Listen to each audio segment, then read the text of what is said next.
Trump just got another win on these just recently. Special counsel Jack Smith has now officially withdrawn from the classified documents case. That was the raid on Trump's home at Mar-a-Lago, you might remember. But not all the cases are off the table. In New York, Supreme Court Justice Juan Merchan has set a date for Trump's sentencing. He's going to remember Trump was actually found guilty of one of these alleged crimes, I'd say, and he was delaying the sentencing. He has now set it for January 10th. And that's going to be just a few days out from the certification of the election and before Trump actually takes office on January 20th. He put it right between the two. Epoch Times said this. It says, New York Supreme Court Justice Juan Merchan has rejected an attempt by President-elect Donald Trump to dismiss his business records case and ordered sentencing for January 10th. In his January 3rd order, Merchan rejected the idea that the Presidential Transition Act, the Supremacy Clause of the U.S. Constitution, or presidential immunity, each of which had been cited by Trump's legal team, required vacating the jury's verdict or dismissal of the indictment. Merchan decided that none of those constitutional arguments hold up, and he's going to sentence Trump in just a few days. Now, it notes that Merchan said in his order that he was not inclined to impose a prison term on the president-elect, citing concerns about presidential immunity.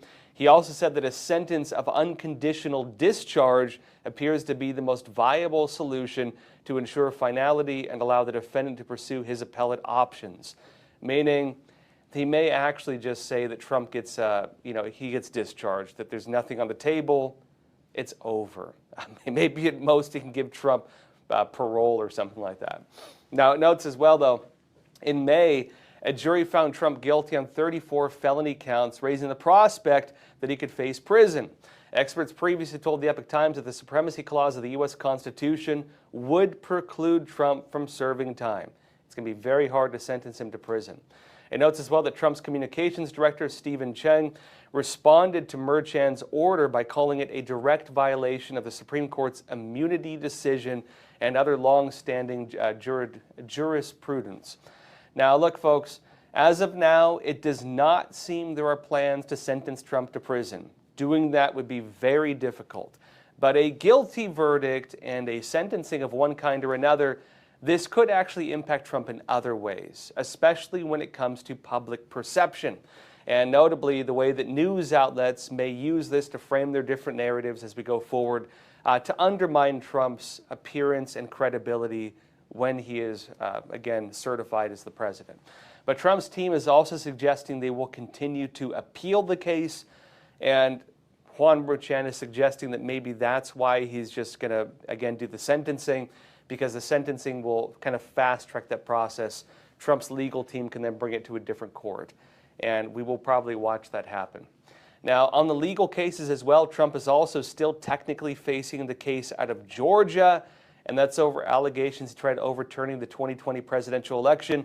But in Georgia, Fulton County District Attorney Fani Willis was recently disqualified from the case, and she may even need to testify before the Georgia Senate over alleged misconduct on the case with her own involvement. Blaze Media said this.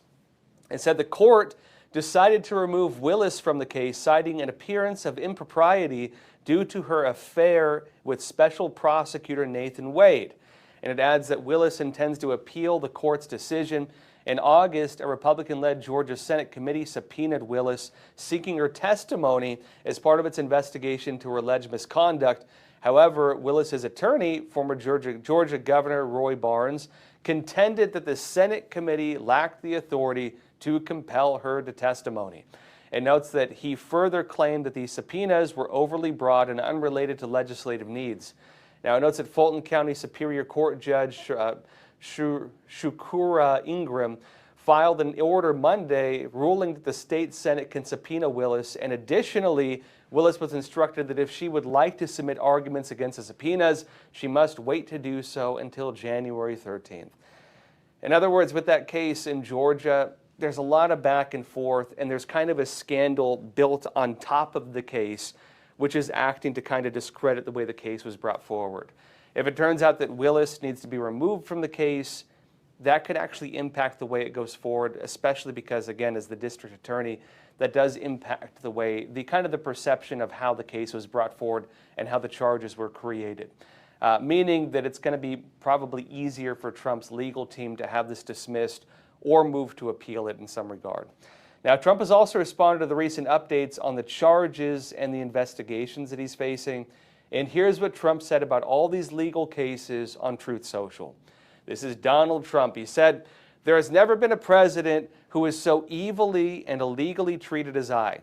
Corrupt Democrat judges and prosecutors have gone against a political opponent of a president, me," he says, "at levels of injustice never seen before." Further, and he says, "With all this said, I still have confidence that the appellate courts will bring justice to America," suggesting again that he plans to appeal all the cases that he's being charged with. And through the appeals process, it will be shown that he believes he will be shown as being innocent. Now, Trump added in another post, he said, "I never falsified business records." This is, again, the 34 charges in New York. He said, "It is fake. It is a fake, made-up charge by a corrupt judge who was just doing the work of the Biden-Harris Justice Department, an attack on their political opponent, me," he said. He said the accountant testified with total corroboration that the records were perfect and totally above board. A legal expense was called on the books a legal expense. There was nothing else it could have been called. He said this was the so-called falsifying of records. I was hiding nothing. Everything was out in the open for all to see. And he adds further in another crooked New York case, another corrupt judge overturned 5 times on my case alone. And the most overturned judge in New York valued Mar-a-Lago and Palm Beach, Florida at $18 million when it is worth 50 to 100 times that amount. And then we have also in New York, the woman I never met, celebrity photo lines from 30 years ago don't count, who was awarded almost $100 million. Now, Trump continues on this thread, eventually adding that, quote, "This has to stop." And he says it is time to end the lawfare, meaning legal warfare, once and for all, so we can come together as one nation and make America great again. Now, on that point, it's also very possible we could see similar investigations into the investigators. And Trump has been calling for this. Trump has been saying that he will not order it personally, but maybe the people who brought charges against him could themselves be facing investigations. Some of them are already getting legal counsel. Some of them already appear to be preparing for this, including the special counsel's office under Jack Smith. Republicans in Congress have been investigating also what's been referred to as the, quote, weaponization of justice, the politicization of the justice system to allegedly target political enemies. And Trump has repeatedly referenced this as well. If it's true, we'll probably see a lot on this going forward. And again, investigations and reports on this have already been published, detailing individuals who members of Congress even recommend should face criminal charges themselves.